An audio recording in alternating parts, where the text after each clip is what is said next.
Back. This is another example for class 8 where we're using a work energy to solve the same problem as we did in example that we did in class 6, where we have 3 different setups. One where a force is pulling on a weight, but the force is less than the weight.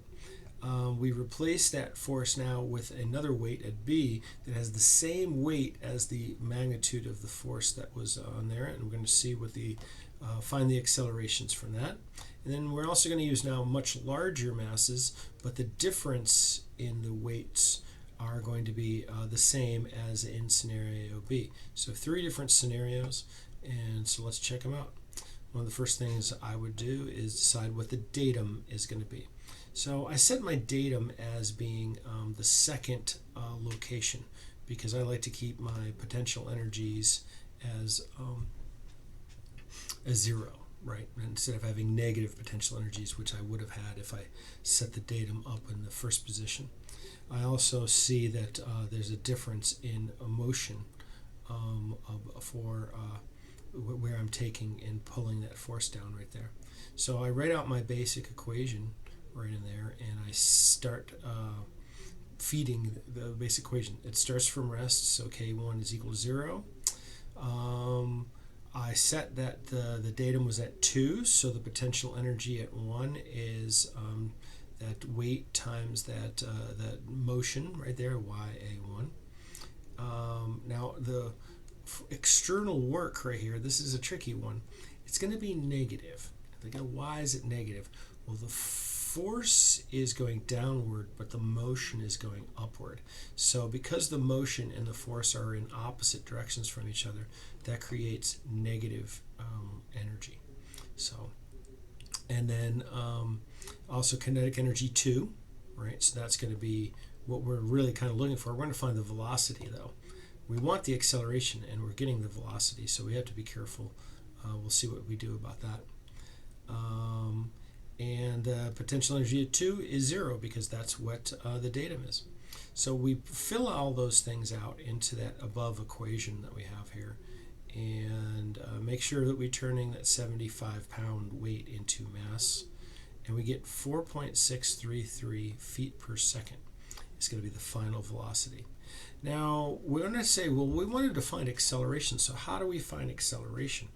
Well, we're going to be able to use constant acceleration kinematics. And how do we know we can use constant? Because all of the forces are constant. So if all of the forces are constant, then all the accelerations are going to be constant. So using this version of the constant acceleration kinematics, we'll put those in. We find we get an acceleration of 10.73 feet per second squared, which matches what we got in part A of the first example I did in class 6. Now we're going to try for the scenario B, right? So now what I would do is we're going to have 2 separate datums. One of the datums is going to be for mass A, and the other is going to be for mass B. It's just going to help us out. It's going to make life a little easier for us. So I went ahead and I put all this chunk in here all at once, apparently. And so the kinetic energy starts at 0. All right, it starts from rest. The potential energy starts over here. So I'm going to use the potential energy at 1 right here. This is where it has potential energy. At 2, it has 0 right here. But here for the B, this is its state 1, but this is also where its datum is right there, right? So its potential energy is 0 right here. No external work is taking place, conservation of energy. When I have kinetic energy here, you're going to see that it's going to be both the velocity at mass times acceleration, 1/2 mv squared of block A, and then 1/2 mv squared of block B. And then you'll see the potential energy. It finishes at the datum right there, or I should say that block A finishes at the datum, whereas block B finishes up higher. So I don't think finishes at the datum is actually correct right there. So putting all these equations, what we've found, up into the equation above, and then sticking numbers into there, being careful to use masses where appropriate, and then also recognizing that the velocities are equal in magnitude, and the displacement is going to be only 1 foot, which I think, or did I want to do that? Yeah, let's see. So begin at rest. Okay, so we're just using 1 foot as an arbitrary distance, by the way. I don't know if I mentioned that in the first part right there. As we're looking for accelerations, so we're going to use an arbitrary set to set the vertical distance to 1 foot as an arbitrary thing. So we can find the velocity after it's traveled 1 foot. So we put all those values in, and we find a velocity, and then we apply those kinematics, and this is where we use the 1 foot again. All right, so that's where it showed up. Sorry I didn't mention that in the earliest one. Probably confuse people if they're watching this and not paying attention. Be interesting to see how many people ask me. When they get to that spot and they'll break off and send me an email, but that's fine.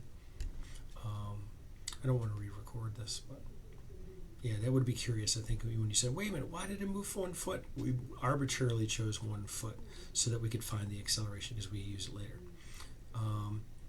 But if by doing so, we're able to get 6.44 feet per second squared, which is what we got in class 6 example. And now here we do the last one. Same thing, but we have larger weights. Pretty much everything's the same except for the values that we put in. And you can see the 175 and the 150 where we put them in appropriately and sit them in, and we get 2.226 feet per second with constant, apply kinematics here, constant accelerated kinematics. We get 2.477 feet per second squared, which matches what we got in the previous problems. So there you go. There's work and energy applied to these 3 pulley scenarios right in here.